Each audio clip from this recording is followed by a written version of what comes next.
இட்லி கடை தண்ணி சட்னி. நம்ம வீட்ல விதவிதமா சைட் டிஷ் அடைச்சாலும் ரோடு கடையில இட்லி தோசைக்கு சைட் டிஷ்ஷா தண்ணியா ஒரு சட்னி கொடுப்பாங்க பாருங்க. அது நல்ல இட்லி தோசையில தோச்சு சாப்பிடும்போது வர டேஸ்ட்டுக்கு ஈடு இணையே இல்லை.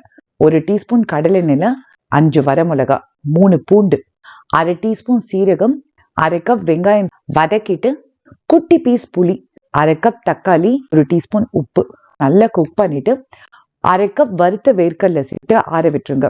எல்லாம் ஆறின உடனே மிக்ஸி ஜார்ல சேர்த்து ஒரு வாட்டி அரைச்சிட்டு 1/2 கப் தண்ணி சேர்த்து அரைச்சிட்டு திரும்பவும் 1/2 கப் தண்ணி சேர்த்து நல்லா அரைச்சிருக்கேன்.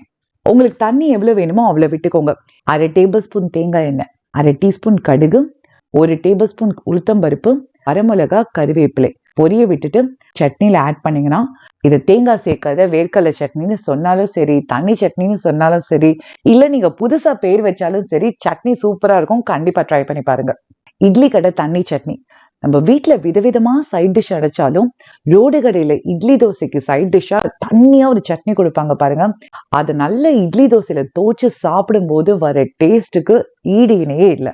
1 டீஸ்பூன் கடலை எண்ணெயில 5 வரமிளகா, 3 பூண்டு, 1/2 டீஸ்பூன் சீரகம், 1/2 கப் வெங்காயம் வதக்கிட்டு, குட்டி பீஸ் புளி, 1/2 கப் தக்காளி, 1 டீஸ்பூன் உப்பு நல்லா குக் பண்ணிட்டு 1/2 கப் வறுத்த வேர்க்கடலை சேர்த்து ஆற விட்டுருங்க. எல்லாம் ஆறின உடனே மிக்ஸி ஜார்ல சேர்த்து ஒரு வாட்டி அரைச்சிட்டு 1/2 கப் தண்ணி சேர்த்து அரைச்சிட்டு திரும்பவும் 1/2 கப் தண்ணி சேர்த்து நல்லா அரைச்சிருக்கேன். உங்களுக்கு தண்ணி எவ்வளவு வேணுமோ அவ்வளவு விட்டுக்கோங்க.